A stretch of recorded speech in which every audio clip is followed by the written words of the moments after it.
Ladies and gentlemen, welcome to Class 17 Obsession Beast Parent Education Level 1 course. This one is more like a bonus. Just to be completely honest with you, it is class number 17, and it's discussing an overview of laws of the game, which are just the rules and regulations of the sport. Things will change. At the time of recording, these are the rules. I looked them up and did all the specifics. I'm sure they'll change over time. So always use this as reference that you need to constantly update yourself about the rules because they do change year after year. Okay? So the first question I have for you is, as we get into this class, is football a contact sport? Think about that for 5 to 10 seconds. And I'll say it one more time. Is football a contact sport? And yes, the answer is yes. You're allowed to use your body. You're allowed to use your hands. That's all part of the game. And don't think otherwise. The game is contact-based. So like I've heard parents on the sideline scream, you can't use your arms. He's pushing. He's slide tackled. Like, yes, you can do all of those things. It's okay. Now, there is a limit, obviously. And I'm not sitting here telling you that I am the best referee in the world or whatever. No, I'm trying to provide you as much context as possible because I think one of the best things you can do as a parent, especially if your child's going to be playing a sport, go understand the rules, because many times that I see parents going to games and they say things that are just like, what are you talking about? And you don't want to be that parent. Educate yourself. Maybe you take the referee class and learn what it is to be a referee. You don't even have to go referee, but take the class to learn the rules, or go get all the laws of the game and read them verbatimly and make sure you understand them at least to much greater effect. Okay, because I've seen stuff of parents talking and they're like, well, he's trying to injure somebody. And that's why I put this part here, because it's unfortunate, but injuries are a part of the business, and setbacks. So setbacks are maybe reoccurring injuries, for example. But like, those are things that are going to happen. Like, nobody wants to get injured. Like, I played for years. I never planned on being injured, but I got injured. Like, there's just nothing you can do about that. It's a part of the business. And like, I need you guys to understand that that will happen. It's unfortunate. It sucks. Nobody wishes that upon somebody, but it does happen. Okay, now let's get into the actual rules part. Let's talk about offside for a second. So this is just an overview. I'm going to try and quickly explain it as easily as possible. And that way you can at least understand. So offside. How does this typically work? There must be 2 defenders playing the ball. Or I should say, let me say that again. There must be 2 defenders behind the ball. So what this means is, normally one defender is the goalkeeper, and then the second defender is usually like a center back or something. So there's 2 players back, right? As long as there are 2 players back, the player cannot be offside. Now, what happens if the situation is the goalie goes up, and then there's only 1 player back? Well, if the play goes through, player could be called offside, because there must be 2. Typically, in 90% of cases, the goalkeeper is one of them themselves. So I want to make sure you understand that. Okay? Now, is there offside on a goal kick, throw in, or corner kick? And the answer would be no. There is no offside on a goal kick. There's no offside on a throw in, and there's no offside on at least the first part of the corner kick. So once the ball is played, then there can be offside from those aspects. But from the initial piece, no. Now, back to the thing about 2 players behind the ball. And in terms of just the offside rule, if the player has any part of the body that they can score a goal with beyond the last defender, they will be offside when the ball is played. And it all depends on when the ball is played. If the ball is released before the player crosses that threshold, they will be onside. If the pass happens after, and the player has now already gone offside, it's going to be flagged for offside, or at least should be. Now, sometimes you will have an issue of human error. And that happens. It's a part of the business. Unfortunately, referees make mistakes. Business, right? Part of the business. Now, next one. Is a player offside when they are behind the ball? So let's assume that there are no more defenders, right? The defenders are out. It's now 1 attacker and 1 attacker. They're at goal. They're about to put the ball in the net. If the player decides to pass the ball to the other one, and as long as he's behind the line of the ball, he's good, or she's good, and the ball can be scored, and there will not be offside. However, if the ball is played forward, like let's say the player's here and the ball's in front, and he plays it forward, that would be offside.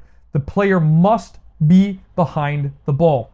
I hope that makes sense from an offside perspective. If you don't, understand fully, rewatch the video to kind of grasp the concept. Okay, let's look at physical contact. I already highlighted it a little bit because this is something I see all the time in youth soccer. And here are a couple of points to think about. Can players use their arms? Is pushing and shoving acceptable? Let's start with that one. Yes, players can use their arms. They can joust for the ball and go. Now, you can't throw an arm. You can't really push. I can extend my arm, but if I'm pushing, that's a foul. Now, I can use my body and make contact. That's not a foul. But I can use my arms to protect, to shield. But the second you start going bigger, like this, and you're pushing, then you start running into the risk of a foul being called. Okay?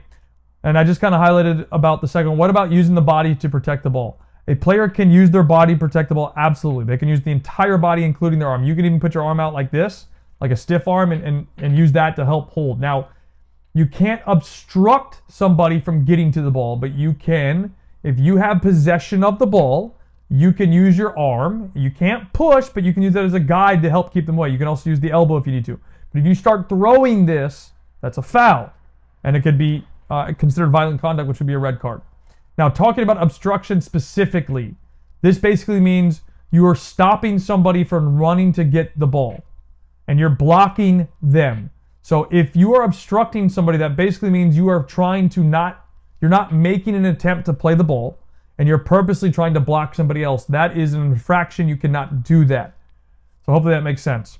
Can players slide tackle? Yes. Now, there are different types of slide tackles. This is where, there's, I don't want to say gray area, but one of the things that you cannot do and will typically lead to a straight red card would be a slide tackle where you have both studs up and you've left the ground. So you don't have a foot on the floor anymore. You have both cleats showing, the studs are showing, and you go like this. That is typically a straight red card. You'll see it at the pro level all the time. It happens very quickly. Red card comes out quick. Now, you can also make a slide tackle and win the ball with one leg, no problem. Now, sometimes referees will make a mistake and call a foul with contact, like the player falls over, but typically, and it's all based on perception, what the referee sees, you can slide tackle and win the ball even if you make contact with the player, and it won't be a foul because contact is allowed. Just how much of it and how aggressive was it is the determining factor, really. Okay? Now, next point. Are most fouls in youth soccer card worthy? And I wanted to put this question out here because I've been coaching a long time. I've even refereed for a while. And a lot of times you'll see referees brandish cards very fast. Usually first foul of the game, yellow card comes out. And I think what happens a lot of times is referees are doing that to try and control the match and say, hey, this behavior is not allowed. And they might also be doing it to protect themselves because parents on the sideline will absolutely lose their mind over a foul. Because they're going to say, they can't do that, they're going to hurt my son or daughter. Okay, they're not trying to hurt your son or daughter. They're playing a game that requires contact. You're going to have to kind of get over that a little bit. Okay, so point is, though, most of the time, fouls in youth soccer are not card worthy from my perspective. That doesn't mean there aren't situations of cards being worthy. And we're going to look at a couple here in a moment. Okay, but before doing that, like I said, youth referees seemingly love to throw out cards around, even if it's the first foul. It happens all the time. The number of times I've been at a game as a coach, and a referee will throw a yellow card 30 seconds into the game for the first foul. And I'm like, ref, it's the first foul. And a lot of times they'll give you they'll give me a comment and say, I need to control the game, coach, thank you. Well, you don't have to give a card to control the game. You can go have a conversation and be like, hey, don't do that again or I'm going to give you the card. And then you put the warning on the player. Just one idea. Okay, anyways, when is the ball out of bounds or a goal? This one seems to confuse a lot of people. And I'm going to try and make it as easy as possible. It's pretty simple. It is out of bounds or a goal when the entire ball is over the line. So not like if we had an imaginary line, like this is our line, this single finger example, right? If the ball is even just remotely touching the line, just a small piece, the ball is still in play and or it is not a goal. The whole ball has to cross the line, and when that happens, a goal can be awarded. Otherwise, it's still in play or it is not a goal. Now, when I talked about yellow cards a second ago, let's look at some of these. So there's two of them that typically come up, and there's more, but I'm not trying to highlight all of them. I'm just trying to give you two because this is stuff that sometimes confuses parents. So the first one is called stopping a promising attack. This is also known as a tactical foul. So a tactical foul happens when a player, let's say an attacking team has the ball, they now lose it, it's now a transition to defense, and you go and grab the shirt to stop the opponent. That is stopping a promising attack, which is like a counterattack situation. And a team would do this because they don't want to concede a goal on a counterattack. So they go and take the foul, they grab the shirt and they hold it. That is a yellow card immediately because that is stopping a promising attack. Now we have a different situation of what we call denial of an obvious goal scoring opportunity, which is called dog-so. Now, normally, there are other situations which I'll highlight shortly, but normally a dog-so happens outside the box. So outside of the penalty area, that's a dog-so.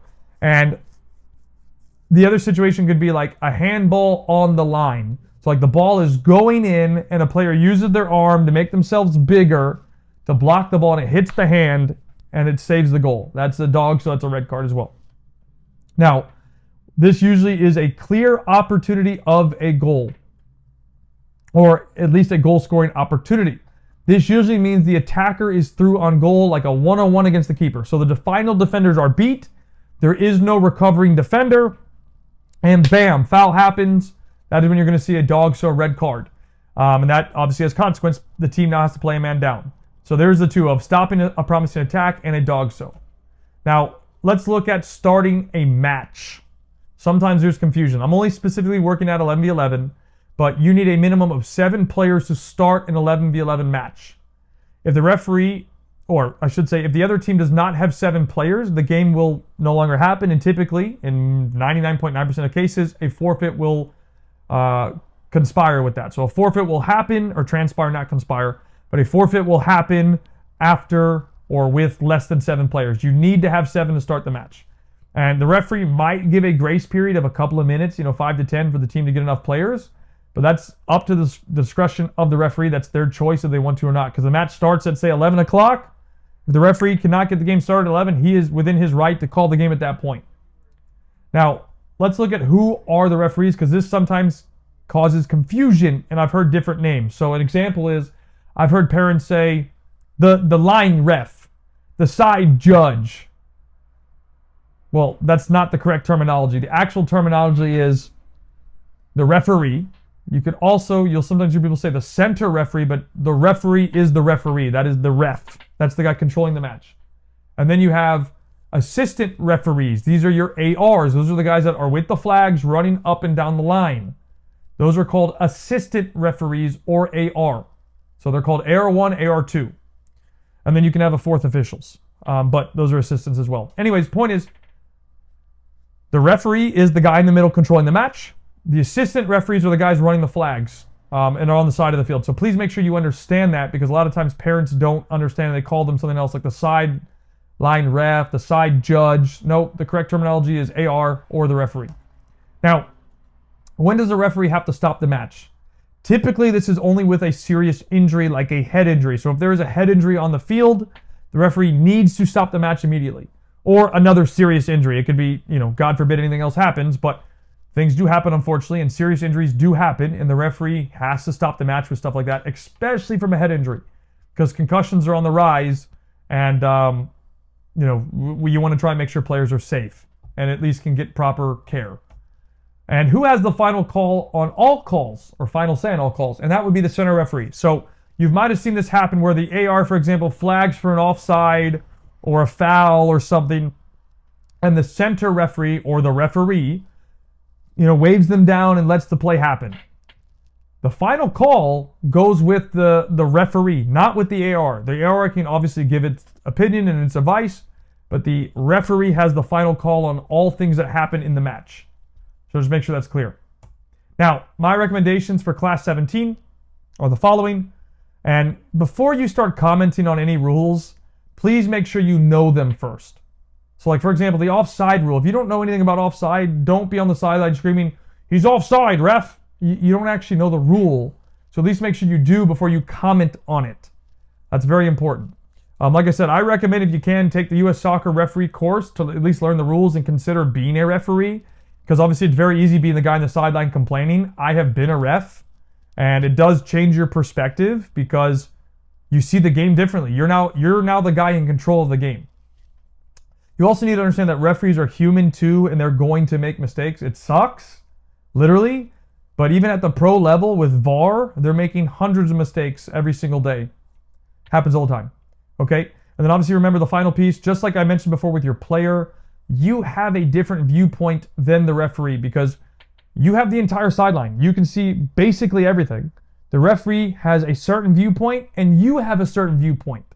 So you may see things completely different. Like I've had that happen before where I'll ask a referee like, hey, I saw this. Tell me what you saw because I don't quite understand. And they're going to say, well, this is what I saw. Well, I can't really argue because they have a different viewpoint than me. So just know that because you might have saw one thing, but because of their position and how they're standing, they saw something that's completely different than what you saw. Unfortunately, it's part of the game, and that's part of the perception piece that happens with the game. And those are the main rules and laws that I wanted to talk about. Again, things are going to change. They happen all the time. Every single year, the IFAB puts out the new list of rules, and things change all the time. Handball, offside, not so much offside, but especially handball rules, those things change all the time. So you will see laws that might have changed from this previously that are in this class that have changed moving into the next, 2024, 2025 season or beyond. So just be aware and make sure you educate yourself on all the rules because I think that's so important for parents. When your kid is playing, know the rules before you commentate or like add commentary. If you don't know the rules, then just be a nice parent on the sideline. Clap, smile, wave, that's it, and enjoy the game. That's why your kid's playing, right? For you to enjoy and them to have fun. Anyways, that's it for class 17. See you guys in future classes. Keep working. See you there.